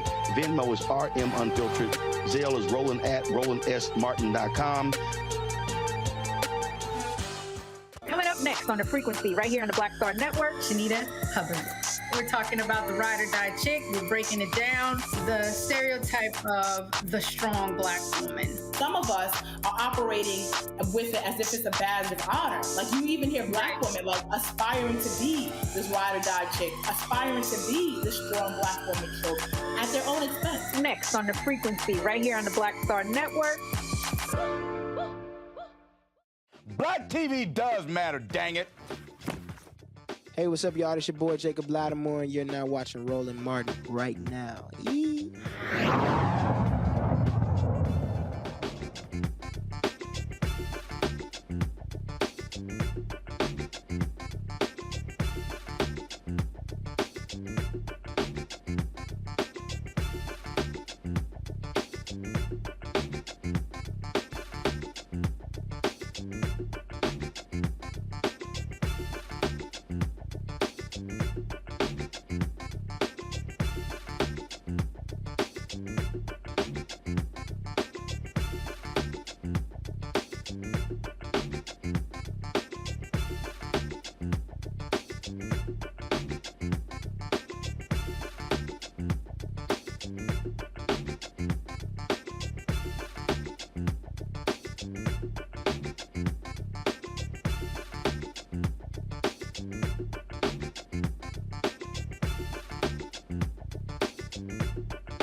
Mariah Cochran has been missing from Peru, Indiana since April 29th. The 17-year-old is 5 feet 10 inches tall, weighs 115 pounds with black hair and brown eyes. Anyone with information about Mariah Cochran should call the Taylor University Police Department at 765-998-5555, 765-998-5555. And also some sad news about one of our black and missing out of Florida. The body of 79-year-old Frederick Bacon has been found. Frederick went missing on Wednesday, May 17th. His body was found Friday. Manatee County, Florida Sheriff's Office is investigating Bacon's death and said no foul play is suspected. His death appears to be an accident, and certainly our condolences go out to the Bacon family. Louisiana jury finds a man not guilty of murder in an historic acquittal, sparking a fight to review Jim Crow verdicts.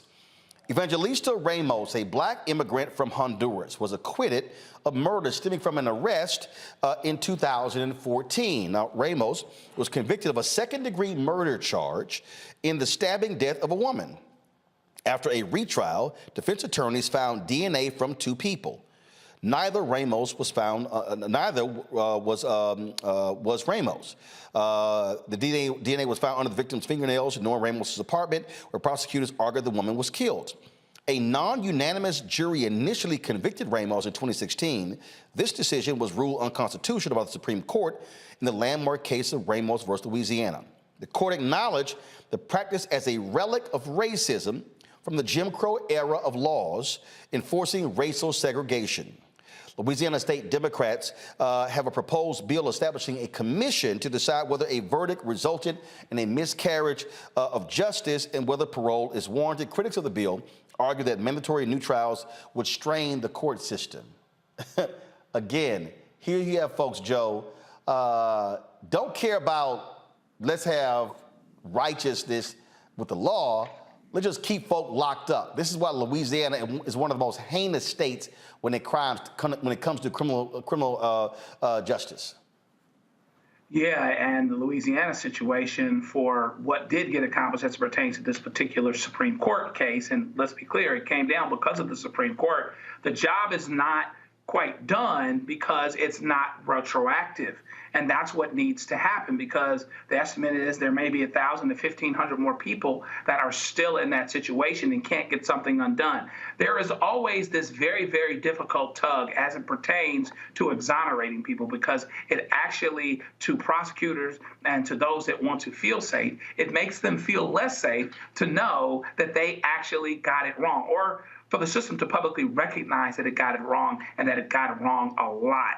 In any event, this particular one case is a good case because no one should be convicted without a unanimous jury verdict. And in some other states, they're trying to tinker with this some. If Ron DeSantis gets his way and some of these other guys get their way, we'll be dealing with this whole thing again. And so the work is not done. There's more to be done because there are more people that would potentially be free that should never have been convicted. And because this particular law is not retroactive, it just goes forward, you have a lot of people that are left in that gap and they got nowhere to go. And Randy, in fact, you have folks like Ron DeSantis, they want to repeal the First Step Act. They want those folks back in jail. They absolutely want them back in jail. That works for them. They don't want them to have any rights, and they certainly are not trying to even look. First of all, everyone wants to rewrite history and find a way not to even act as if we have this racist past. I mean, we know it's also present, but racist past. If you're saying we created these laws and we've made some mistakes, that would mean that they would have to acknowledge that those mistakes were also based on Jim Crow laws, based on race. And no one is, they don't want to do that. They just feel as if we should just go on like, that was a long time ago, let's go on, while there are people today sitting in jails that should not be in jail. But I guess Black lives don't matter more than administrative work. Mustafa? I mean, studies have shown us the injustices that exist. 5 to 10% of folks who have been incarcerated are actually innocent. Then you overlay it with Jim Crowism, you overlay it with these racial issues that happen inside of our legal system. It just makes sense to make sure that there is an opportunity to go back and take another look and make sure that people who are innocent are no longer spending 10, 20, 30, sometimes 40 years in prison. But of course, we know that there are individuals like Ron DeSantis and the former Trump presidency who will pardon folks and who also send out these messages that the people that they see value in, that they'll get them out of prison. But other individuals whom they don't see value in, they're willing to allow them to stay in there for decades. Indeed. All right, folks, some good news. Remember, we talked earlier about the 11-year-old kid in Mississippi, but how about Ralph Yarl? Remember, he was a young brother in Kansas City who was shot when he knocked on the wrong door there to pick up his sister. Well, over the weekend, Ralph, with his family, they attended a Memorial Day walk run to raise money for programs and services that support people who have suffered traumatic brain injuries. Of course, the bullet left Yarl with a traumatic brain injury and scars on his face after Andrew Lester shot him. Lester has been charged with felony first-degree assault and armed criminal action for shooting Yarl in the head. Despite his trauma, Yarl was determined to attend the fundraiser and show his support for others who have suffered similar injuries. Yarl did not speak at the event, so it is absolutely fantastic to see that young man up and about. And so certainly prayers continue for him and his family. All right, folks, got to go to a break. We come back. Our Marketplace segment, we focus on Black-owned businesses. That is next on Roland Martin Unfiltered on the Black Star Network. On a next, A Balanced Life with me, Dr. Jackie. How big a role does fear play in your life? Your relationship to it and how to deal with it can be the difference between living a healthy life, a balanced life, or a miserable one. Whenever the power of fear comes along, you need to put yourself in that holding pattern and breathe, examine, find out if there's something that your survival instinct requires you to either fight or take flight. Facing your fears and making them work for you instead of against you. That's all next on A Balanced Life on Black Star Network. Next on the Black Table with me, Greg Carr. We welcome a towering intellect, activist, master theorist, prolific author, and unstoppable firebrand for champion. The one and only Dr. Errol Henderson joins us to talk about his new book, The Revolution Will Not Be Theorized, Cultural Revolution in the Black Power Era.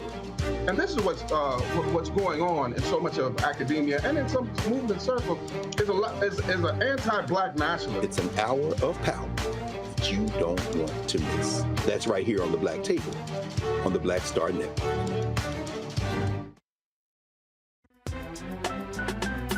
I'm Faraj Muhammad, live from LA. And this is The Culture. The Culture is a two-way conversation. You and me. We talk about the stories, politics, the good, the bad, and the downright ugly. So join our community every day at 3 p.m. Eastern and let your voice be heard. Hey, we're all in this together. So let's talk about it and see what kind of trouble we can get into. It's The Culture. Weekdays at 3, only on the Black Star Network. Hi, this is Essence Atkins. Hey, I'm Deion Cole from Blackish. Hey, everybody, this is your man Fred Hammond, and you're watching Roland Martin, my man, Unfiltered.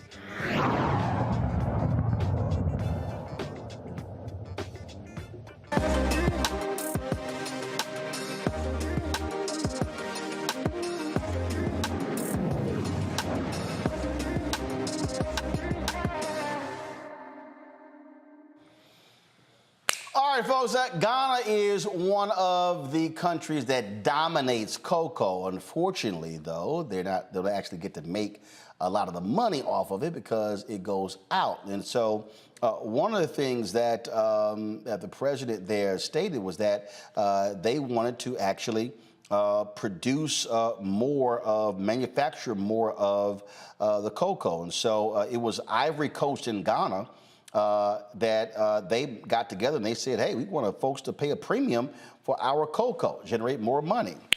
Well, it's not just so, it's not always about the Swiss when it comes to making some great chocolate. There's a company called Cocoa Asante that Bill Livingston founded in 2018 after experiencing some chocolate while traveling abroad, and of course wanted.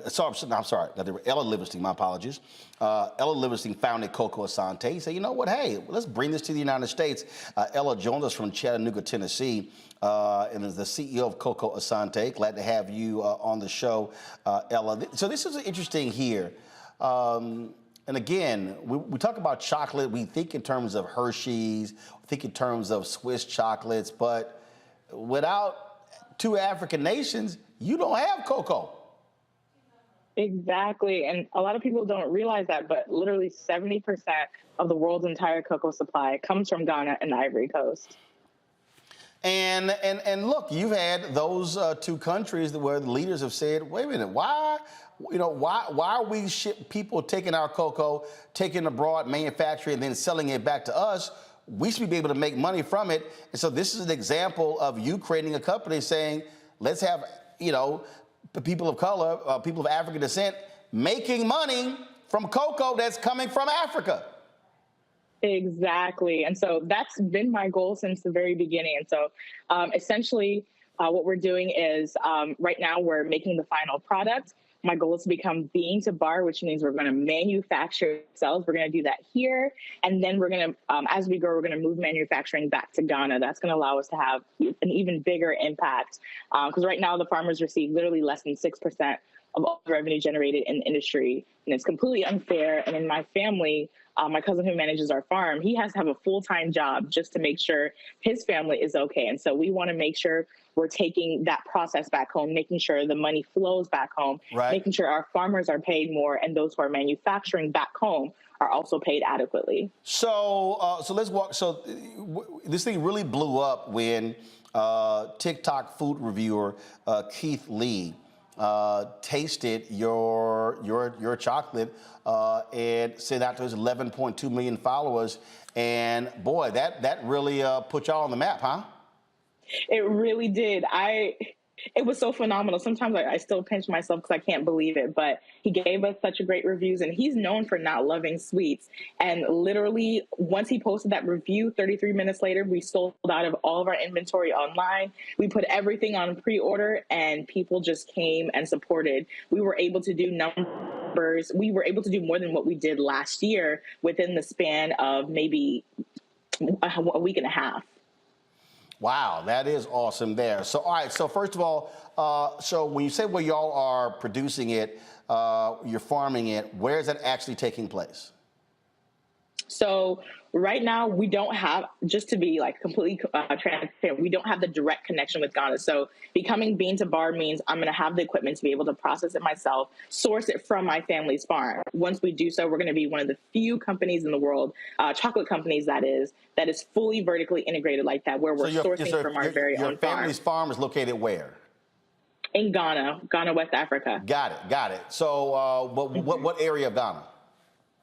So we are in the Bompata, Kumasi area. So Kumasi is like the second capital of Ghana. Yep. And so we're like about 40 something minutes from there. And we have numerous plots of land kind of all over that region. Gotcha. All right. So y'all have land there. How large is your family farm there? Oh my goodness. Some of the farms are about 25 acres, 40 acres. Some of it is 10 acres. We're actually still surveying some of our land to make sure we're putting boundaries and we're able to account for all the land that we do have. But we have numerous acres all over the area. Wow, that is pretty cool there. And so your plan is to grow your cocoa there in Ghana, and then what? Ship it to the United States to manufacture it there in Tennessee? Yes, and manufacture it right here in Tennessee. This is a goal that we want to accomplish this year. Actually, we're looking to raise funds to be able to do that. And now my family actually currently already cocoa. So some of our farmland has been growing the plant for over 100 years now. But of course, I would love to expand that. Gotcha. All right. And so in terms of where your product's being sold now, are they in stores or only online? Majority is online. If you are local to the area in Chattanooga, Tennessee, you can find us at some independent owned grocery stores. We are working on kind of making it into some of the more nationally known grocery store chains, such as Whole Foods. So hopefully people will be able to find us, everywhere they are within the U.S. But right now, directly from our website. Let's see here. Let's go to my panel with questions. I will start with Randy. I just love that you are finding a way for us to grow our economy and keep the money within, the African diaspora. That is just powerful. What is the feedback you're getting as you're talking to, I don't know if you're talking to other farmers out there, but what is the feedback that you've gotten? It's been positive, honestly. When I spoke to my cousin, he's the one who manages all of our family farms. And I told him, when you give me, when we make that transition to be bean to bar and you give me the price, don't try to give me a discount, because he has tried to give me discounts before. And I was just like, just charge double. Whatever you feel that number is that'll make it okay for you and your family. That's the price I want you to give me. And so to hear just how happy he was to receive that, it brought me a lot of joy, because that's how it should be. You shouldn't be struggling when you're working full time on a farm like that. I love that. I love that, because sometimes we can ask each other, like, man, can I get a hookup? So I love that you're going to pay him fairly. And that's how we build our best community. Congratulations to you. Joe? Thank you so much. Kind of a related question. Are you finding that through your family and or through your business, you're getting a window on other industries where the same needs to be done? In other words, there needs to be more that actually ends up in Africa, that actually originates there. And are you finding that you're having, partners on this journey that are doing parallel things as it pertains to other foods or other products or things like that would come from Africa? Absolutely. So what I want to do with Cocoa Asante, eventually I want to move manufacturing back home, as I said earlier, and we want to be able to kind of create a model of processing cacao back home that can be not just by, us, but by other people, whether it's Ghanaians or people of the diaspora or farmers who want to kind of process cacao themselves. And we wanted to spread not just to cacao, but other products. So we are finding that conversations are opening up with other people who are saying, hey, my family back home, we grow this product, or we have this on our farms, how can we apply that to what we're doing? And so I'm hoping to create somewhat sort of a model that can be replicated. Right. Fantastic. And so I'm going to go to Mustafa. And we were talking about, Kumasi, of course. We were there in 2019. And this was, of course, one of the shopping areas there. It is a huge, hustling, bustling place where there are lots of goods and services, a lot of things happening there as well. And it really is a fantastic place. And people really don't understand. Again, as I said, the president of Ghana has made the point, really what you're talking about, where he said, hey, enough of us having all of these resources in the motherland, yet he said, we're still the poorest country. When I was in Liberia in February of last year, same thing. All the rubber has been stripped out of Liberia all of these years. There's not a single manufacturing facility. So part of the problem, Ella, you're talking about, people don't realize, is that they don't have any ability to create jobs of people who are living in those countries. And so, sure, harvesting cocoa and then shipping out is one thing. They want it to be manufactured there in Ghana to create those jobs. And so basically, you're talking about from end to end. Produce the cocoa, manufacturing the cocoa, sell the cocoa. Exactly. And honestly, with with the chocolate industry being like 140 billion, and Ghana producing about 33% of that, the Ivory Coast doing the other about 37. If we're able to even produce and manufacture 75% of what we're sending out right now, like they're adding 30 to our economy, and that'll change the GDP of Ghana. So what I want to do has large and huge implications for Ghana's economy. Mustafa, I think you have a question. Yeah, I was just going to say thank you for honoring this natural resource that exists in Ghana that many people never realized that it came from. I'm curious, talking about your particular product, which ones are the ones that folks are really asking for, so that you have an opportunity to actually highlight those? Absolutely. So based off of the review, a lot of people are asking for flavors that Keith Lee had tried. 3 flavors every season.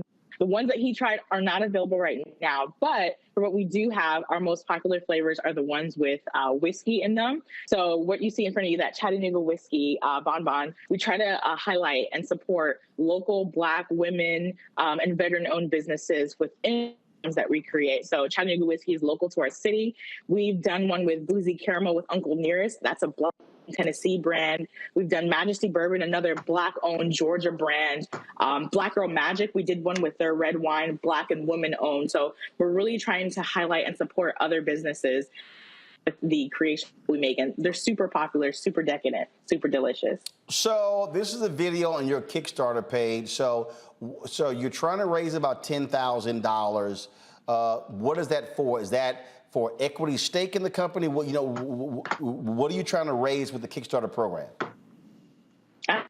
So now we put 10,000 because we had to play the algorithm game to try reach our goal and then get placed on the front page. But essentially the funds that we're looking to raise is it's going to sound crazy, but it's about $150,000 in order to purchase the equipment that we need to process cacao scale that we're at. The equipment, unfortunately, is not cheap. One piece of equipment can run you $30,000. And so we're looking to buy the entire set so that we can produce at capacity. Okay, so I just want to be clear. So obviously your goal is to raise $150,000, but on the page right here it says 10,000. So what do you? Yes. So what do you? So you reach 10,000, then what's the next step? So once you reach your goal, Kickstarter is great about highlighting businesses that seem to have a lot of support.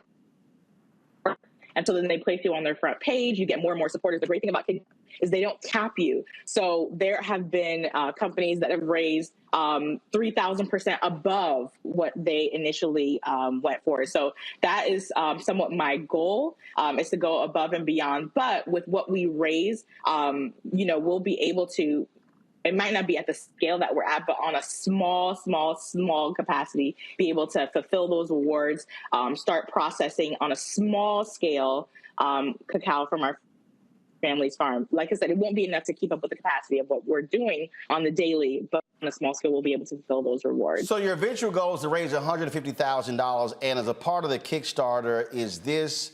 And again, people asking questions. So is this offering equity in the company? Gotcha. So Kickstarter is not for equity. You get rewards. So it's a rewards based program. So some of our all of our rewards are actually exclusive. Some of them you'll get a bean to bar chocolate bar from our first harvest that we take from my family's farm. That's something that will never come back again. For one of the top rewards, we'll send you a small kit for you to make your own bar chocolate, and we'll provide the cacao beans. We'll provide a mini melanger for you, as well as some of the other ingredients that you'll need. And then you'll provide things like, sugar that you can access yourself. So we'll provide a kit for you to make your own bean and bar chocolate. So really exciting gifts. And we hope that people find value in what we're trying to provide with our rewards. Okay. And again, here, as right here on the page, it says your long-term goals. You have phase 1, phase 2, phase 3, and that is, and so right now you're in what, phase 1? Yeah, we're in phase 1, trying hard to make it to phase 2. Okay. All right, then. All right. Well, look, we certainly appreciate it. Good luck. And of course, walk people through. You have a discount code for orders for our audience, right? Yes, we do. So use the code RMU10. That's all caps, all together for 10% off. And that's just for your audience. All right, then. So folks can do that. And so two things, they can do that, but they can also go to your Kickstarter. They can just put in Coco Asante in Kickstarter. And again, right now you are at $6,451 pledge of your $10,000 goal. And so go ahead to my iPad, please. And so hopefully in the next 24 hours, you will hit that $10,000 goal. Ella, we appreciate it. Thanks a lot. All right. Thanks for having me. It was an honor. All right. Thank you so very much. All right, folks. Before I go, I tell you, we had 3 just really stupid videos of people. And so I saw this video, and if you let folk talk long enough, then they're going to show you exactly who they are. And so check out this white nationalist who was not happy and was blocking this brother in a driveway. The state lost it. Call and have you go. Ma'am, He's on where? my property. He's leaving. He doesn't live here. You can't leave until I move, and I'm not ready to move. I wasn't here, but for 30 seconds. I walked in to pick up my daughter. Call who you're calling. You're not supposed to stand or park in somebody's driveway. You were Ma'am, trespassing. it's in front of a building. I did not know. My car was running. My car was running the entire time. No, but I leased that. Okay, that's fine. We didn't know that. What apartment do you live in? Don't worry about it. I did not know. I did not know. I didn't park in a handicap. You don't know. My car was running the whole time. I was here for less than 2 minutes. So I can go to your house and park in your driveway? Ma'am, I already apologized. I already apologized. And when you're saying don't ma'am you, I'm trying to be respectful. I'm not doing anything else. I'm trying to back out. I picked up my daughter. I was here for 2 minutes. Okay, I've been parked for 5, so you have... Ma'am, you have not been parked for 5. You have not. He just got here to pick up his daughter. How long from my house? A couple minutes, right? A couple minutes is 2, which is what I said I was parked here for. That's not 5. Ma'am, I'm trying to leave. Well, I'm trying to get home. So get home then. Well, you're here. I can't because you're in my way. You're in my way. I want to back up. You being a Karen. This is my property. This whole complex is not your property. I'm not trespassing. I leased this garage. Okay, and that's fine. Trying to move. And I'm trying to move. You shouldn't have been there in the first place. Do you not understand? All right. For 2 minutes, he can't pick up his daughter? No, that's not a parking spot. Okay. Can you move, please? And you're not in a parking spot. You're actually partially out in the fire lane. So let's film that. How about we do that? No, you're entitled. That's right, because I'm white. We rule. Oh, okay. Yeah. That's you. That's you, right? Yeah, come on. I'm white. We rule. All you have to do is wait for it, Joe. May not come when you want it, but it'll be right on time. It's crazy. I mean, at the end of the day, this reminds you is what a lot of this is about. It's about power, control, or feeling like you're losing it, right? Feeling insecure. And so therefore, I will park in front of someone, stop everything to let them know that they shouldn't be here. Now, what if somebody flipped it on her and decided to trap her? Then she would have had a separate problem, right? And so, see, this is why people go postal. This is why people do things that you wouldn't necessarily think that they do, that they ought to do. And so, once again, you've got a Karen pressing buttons because she feels like she's losing power and losing her way. And by the way, she's leasing the property. She didn't even own the property. She didn't even own the garage. It's not hers either. Okay, it's crazy. They will always show themselves, Mustafa. It's just ridiculous. I mean, these folks believe that they can weaponize their supposed privilege to be able to do and say anything that comes into their minds. And it's no longer 1930, 1954, 1968. This is 2023. Get it together. Randy? She shows why they cling so hard to white supremacy, because the only thing that she has is that whiteness. We can look at her and see there's no other reason she should feel superior, but that's all she's got is the system of white supremacy to make her feel that she could talk that way. Because, I mean, why do they always got to look like that? Come on. All right, folks, that is it. Joe, Randy, Mustafa, I certainly appreciate it. Thank you so very much for joining us on our panel, folks. Tomorrow, I'll be broadcasting from Atlanta, where more than 100 groups are gathering to talk about the focus over the next year when it comes to the 2024 election. So we will be there tomorrow, Thursday, and Friday. So look forward to that. The National Coalition of Black Civic Participation is putting that together, and so we will be there. So looking forward to that. And so we'll see you then. Don't forget, folks, support us in what we do. Download the Black Star Network app, Apple phone, Android phone, Apple TV, Android TV, Roku, Amazon Fire TV, Xbox One, Samsung Smart TV. You can also support us with your contributions by joining our Bring the Funk Fan Club, send check-in money orders to P.O. Box 57196, Washington, D.C., 20037-0196. Cash App, $RM Unfiltered. PayPal are Martin Unfiltered. Venmo is RM Unfiltered. Zelle, Roland at RolandSMartin.com, Roland at RolandMartinUnfiltered.com. And, of course, be sure to get a copy of my book, White Fear, How the Browning of America is Making White Folks Lose Their Minds, available at bookstores nationwide. Get it from Barnes & Noble, Amazon. Download your copy on Audible, folks. I will see you tomorrow right here. Roland Martin Unfiltered on the Black Star Network. Holla! Folks, Black Star Network is here. Hold no punches. I'm real revolutionary right now. Support this man, Black Media. He makes sure that our stories are told. Thank you for being the voice of Black America, Roland. Stay black. I love y'all. All momentum we have now, we have to keep this going. The video looks phenomenal. See, there's a difference between Black Star Network and Black-owned media and something like CNN. You can't be Black-owned media and be scared. It's time to be smart. Bring your eyeballs home. You dig? Pull up a chair, take your seat. The Black Tape with me, Dr. Greg Carr, here on the Black Star Network. Every week, we'll take a deeper dive into the world we're living in. Join the conversation only on the Black Star Network. Hi, I'm Dr. Jackie Hood Martin, and I have a question for you. Ever feel as if your life is teetering and the weight and pressure of the world is consistently on your shoulders? Well, let me tell you, living a balanced life isn't easy. Join me each Tuesday on Black Star Network for a Balanced Life with Dr. Jackie. We're all impacted by the culture, whether we know it or not. From politics to music and entertainment, it's a huge part of our lives, and we're going to talk about it every day right here on The Culture with me, Faraji Muhammad, only on the Black Star Network. I'm Deborah Owens, America's Wealth Coach, and my new show, Get Wealthy, focuses on the things that your financial advisor and bank isn't telling you, but you absolutely need to know. So watch Get Wealthy on the Black Star Network.